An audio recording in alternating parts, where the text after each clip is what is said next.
નમસ્કાર વિદ્યાર્થી મિત્રો, આદર્શ ઓનલાઈન એજ્યુકેશનમાં આપણું હાર્દિક સ્વાગત છે. મિત્રો, આપણે જે ત્રીજો ભાગ હતો ઓકે કમ્પ્યુટર સોફ્ટવેર, એમાં ઓલરેડી આપણે સિસ્ટમ સોફ્ટવેર પૂરું કર્યું. ઓકે, સિસ્ટમ સોફ્ટવેરમાં આપણે કઈ કઈ ચર્ચાઓ કરેલી તો મેં તમને કીધેલું કે સિસ્ટમ સોફ્ટવેરમાં મેઇનલી આપણે ત્રણ એના ખાસ એક્ઝામ્પલ જોયા. એક છે ઓપરેટિંગ સિસ્ટમ, ડિટેલમાં એ પણ ડિસ્કસ કરેલું. ઓકે, એના પછી આપણે લેંગ્વેજ ટ્રાન્સલેટર જોયા. લેંગ્વેજ ટ્રાન્સલેટર ખરેખર સિસ્ટમ સોફ્ટવેરના એક્ઝામ્પલ છે. એની સાથે સાથે આપણે કમ્પ્યુટર લેંગ્વેજ પણ ડિસ્કસ કરી લીધેલી, કેમ કે એ બંને રિલેટેડ પોઈન્ટ છે મિત્રો. એને અલગ અલગ ભણવું થોડું ડિફિકલ્ટ છે. ઓકે, અને ત્રીજા નંબરમાં યુટિલિટી સોફ્ટવેર, જેને આપણે કમ્પ્યુટર યુટિલિટી કહીએ છીએ. ઓકે, તો એ ત્રણ પોઈન્ટ ડિસ્કસ કરી લીધા આપણે સિસ્ટમ સોફ્ટવેરમાં. હવે બીજા નંબરનું આપણે જે સોફ્ટવેર ડિસ્કસ કરવા જઈ રહ્યા છીએ મિત્રો, એનું નામ છે એપ્લિકેશન સોફ્ટવેર. ઓકે, સોફ્ટવેરનો એક પ્રકાર જ છે. હવે તમને એવું થાય કે સર એપ્લિકેશન સોફ્ટવેર કોને કહેવાય? એકદમ સિમ્પલ ડેફિનેશન છે.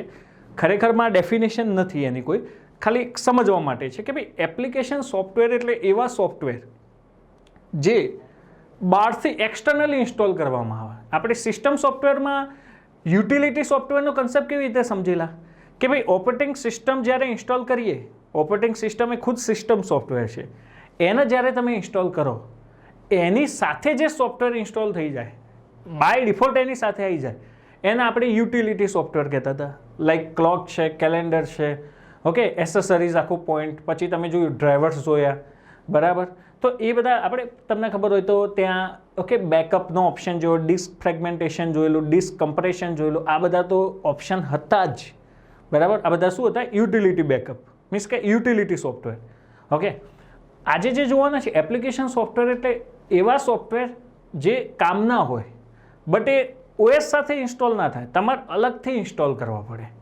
ઓકે, તમારે બહારથી ઇન્સ્ટોલ કરવા પડે. Like Microsoft office. માઇક્રોસોફ્ટ ઓફિસમાં ઘણી બધી પ્રોડક્ટ હોય, વર્ડ આવે, એક્સેલ આવે, પાવર પોઈન્ટ આવે, એક્સેસ આવે, આ બધા એની અલગ અલગ અંદર પ્રોડક્ટ છે. માઇક્રોસોફ્ટ ઓફિસના અલગ અલગ સોફ્ટવેર છે. તો આ બધા સોફ્ટવેર કેવા છે? એપ્લિકેશન સોફ્ટવેર છે, જે યુઝરના યુઝ માટે અલગથી કમ્પ્યુટરમાં ઇન્સ્ટોલ કરવામાં આવે છે. બહારથી જે ઇન્સ્ટોલ કરવા પડતા હોય એ દરેકે દરેક સામાન્ય રીતે ડેસ્કટોપ એપ્લિકેશન્સ, ડેસ્કટોપ સોફ્ટવેર હોય છે. ઓકે, એ બધા કેવા હોય છે? એપ્લિકેશન સોફ્ટવેર હોય છે. સમજી ગયા તમે? હવે દેખો, એપ્લિકેશન સોફ્ટવેરમાં નોર્મલી તમને એવું થાય કે સર અમને કેવી રીતે ખબર પડે? તમને કોઈ એવો પ્રશ્ન પૂછે કે ભાઈ કોઈ એક્ઝામ્પલ આપે, સમજજો, પછી આપણે એપ્લિકેશન સોફ્ટવેર કમ્પ્લીટલી સમજવાનો ટ્રાય કરીએ. તમને કોઈ એમ કે સર પેઇન્ટ, આ પેઇન્ટ એ કયા પ્રકારનું સોફ્ટવેર છે? તમને કોઈ આવો સિમ્પલ પ્રશ્ન પૂછે, જો કન્સેપ્ટ થ્રુ જશો તો તમે કોઈ પણ ક્વેશ્ચન હશે ઇઝીલી તમે એને સોલ્વ આઉટ કરી શકશો. પેઇન્ટ કયા પ્રકારનું સોફ્ટવેર છે અને તમને આ રીતે ઓપ્શન આપ્યા હોય કે ભાઈ system software, number 2 application software and number 3 utility software, બરાબર.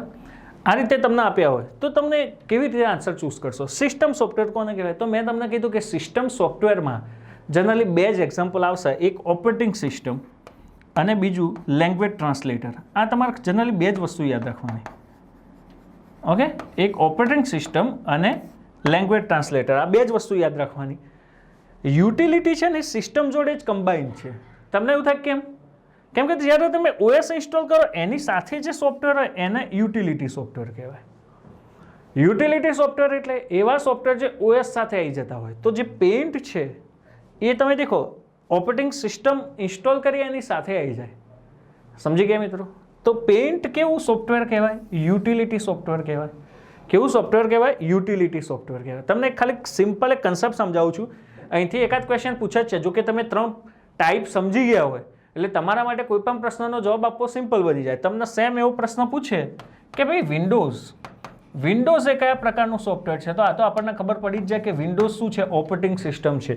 તો ઓએસ શેમાં આવશે? સિસ્ટમ સોફ્ટવેરમાં આવશે. શેમાં આવશે? સિસ્ટમ સોફ્ટવેરમાં. એમ જ તમને કોઈ એવો પ્રશ્ન પૂછે કે ભાઈ માઇક્રોસોફ્ટ વર્ડ, સમજજો હો મિત્ર, માઇક્રોસોફ્ટ વર્ડ કેવું સોફ્ટવેર છે જેને બહારથી ઇન્સ્ટોલ કરવું પડે એવું છે? કેવું સોફ્ટવેર છે? બહારથી ઇન્સ્ટોલ કરવું પડે એવું છે અને કામનું છે. તો એને કયા પ્રકારનું સોફ્ટવેર કહી શકાય? એપ્લિકેશન સોફ્ટવેર કહી શકાય. કયું કહી શકાય? Application software. અહીં લખ્યું જુઓ, કમ્પ્યુટરમાં યુઝરની જરૂરિયાત પ્રમાણે જે સોફ્ટવેર ઇન્સ્ટોલ કરવામાં આવે તેને એપ્લિકેશન સોફ્ટવેર કહે છે, જરૂરિયાત પ્રમાણે. ઓકે, હવે એમાં કેવું છે કે આપણે એપ્લિકેશન સોફ્ટવેરમાં પણ એના પ્રકાર બનાવેલા છે. એક general purpose application software, general એટલે બધાને યુઝ થતા હોય. એક special purpose software, special purpose એટલે સ્પેસિફિક, ઓકે, કોઈ જગ્યાએ યુઝ થતા સોફ્ટવેર હોય એને સ્પેશિયલ પર્પઝ કહેવાય. અને એ બંનેનો મેઇન પાર્ટ એટલે એપ્લિકેશન સોફ્ટવેર. સમજી ગયા? સ્પેશિયલ પર્પઝ અને જનરલ પર્પઝ એ આપણી સુવિધા ખાતર બનાવેલા ટાઈપ છે. ઓકે, બાકી બધા એપ્લિકેશન સોફ્ટવેર જ છે જે બહારથી ઇન્સ્ટોલ કરવો પડે.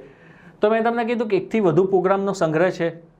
ઓકે, એપ્લિકેશન સોફ્ટવેરનું બેસ્ટ એક્ઝામ્પલ શું કહી શકાય? Microsoft office. ઓફિસમાં ઘણા બધા પ્રોગ્રામ્સ આવે.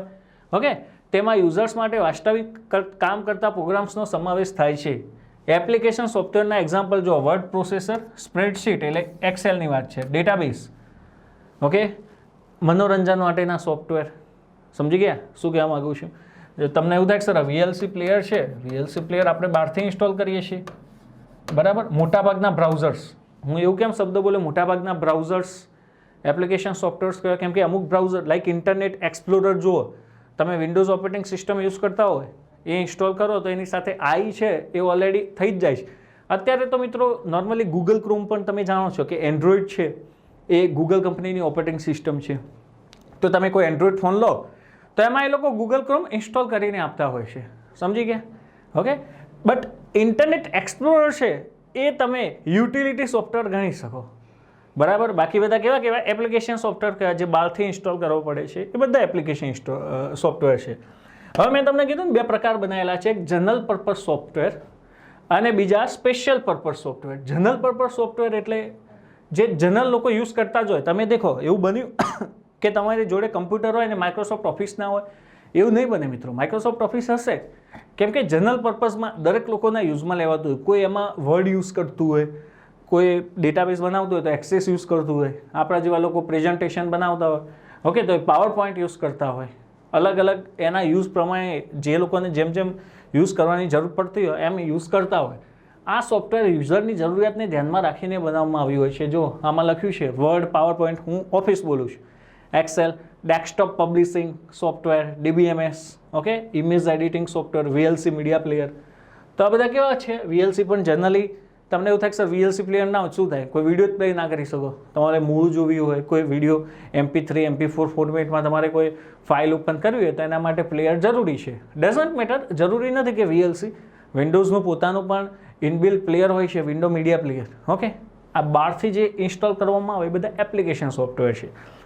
અને આ બધા કેવા છે? સ્પેશિયલ પર્પઝ સોફ્ટવેર, જે સ્પેશિયલ લોકેશન ઓરિએન્ટેડ બનાવવામાં આવ્યા હોય, કોઈ પર્ટિક્યુલર જગ્યા માટે બનાવવામાં આવ્યા હોય, કોઈ સંસ્થા અથવા બિઝનેસને ધ્યાનમાં લઈને જે સોફ્ટવેર બનાવવામાં આવે એના સ્પેશિયલ પર્પઝ સોફ્ટવેર કહેવાય. ઓકે, લાઈક તમે દેખો હોટલ મેનેજમેન્ટ સિસ્ટમ, કોઈ હોટલ્સ હોય તમે ત્યાં ગયા હોય, ઓકે, જમવા માટે કે રહેવા માટે, તો એમનું અલગથી સોફ્ટવેર હોય. એ લોકો તમે ખબર ટેબ લઈને ફરતા હોય, એ ટેબમાં એમનું પોતાનું બનાવેલું હોટલનું સોફ્ટવેર હોય. એમાં એ લોકો મેનુમાં તમે જે કહેતા હોય એમ એડ કરતા જાય, તમને જે રૂમ એલોકેટ કરેલો હોય એમની આખી સિસ્ટમ્સ હોય છે.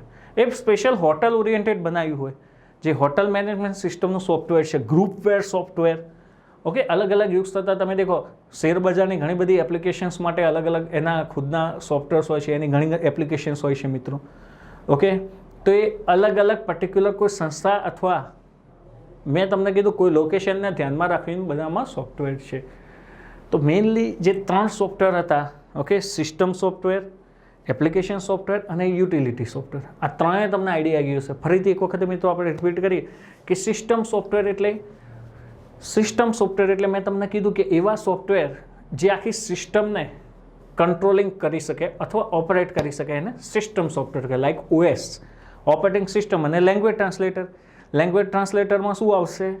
5 પ્રકારના આવશે: એસેમ્બલર, કમ્પાઇલર, ઇન્ટરપ્રિટર, લિંકર અને લોડર. આ મેઇનલી 3 છે. લિંકર, લોડર મેં તમને એક્સ્ટ્રા સમજાવેલું, ઓકે, કે શું કરતા હોય. મીન્સ જે પર્ટિક્યુલર જે ડેટા હોય આપણો, ઇન્ટરપ્રિટેટર એક્ઝિક્યુટેબલ કોડ હોય એના છેક મેઇન મેમરી સુધી લઈ જતા હોય, રેમ સુધી લઈ જતા હોય. ઓકે, તો તમે દેખો એ સિસ્ટમ સોફ્ટવેરના એક્ઝામ્પલ થયા.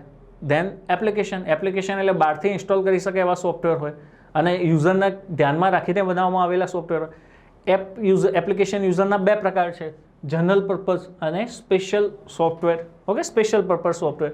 Third one is utility. Utility એટલે એવા સોફ્ટવેર કે જે OS ઇન્સ્ટોલ કરતા એની સાથે આવી જાય, તમારે એક્સટર્નલી ઇન્સ્ટોલ કરવાની જરૂર પડતી નથી. It's called utility software. સમજી ગયા? યુટિલિટી સોફ્ટવેર પણ કામના છે. ઓકે, તમને એવું થાય કે સર ફાયરવોલ ઓએસ સાથે આવી જાય, it's called utility. Troubleshooting is also utility. મેં તમને કીધેલું કે ફાયરવોલના ટ્રબલ શૂટિંગ હું અલગ પોઈન્ટથી સમજાવીશ. એક નાનો પોઈન્ટ રહી જતો હતો એટલે આપણે ડિસ્કસ કરી લીધો. તો કમ્પ્યુટર સોફ્ટવેરમાં સોફ્ટવેરના જેટલા પણ પ્રકાર હતા એ બધા આપણે ડિસ્કસ કરી લીધા. ઓકે, નવા લેક્ચરમાં આપણે નવા મેમરી કન્સેપ્ટ સાથે ઓકે લેક્ચર સ્ટાર્ટ કરીશું. આ પોઈન્ટને આજે અહીં સુધી જ રાખીશું. ઓકે.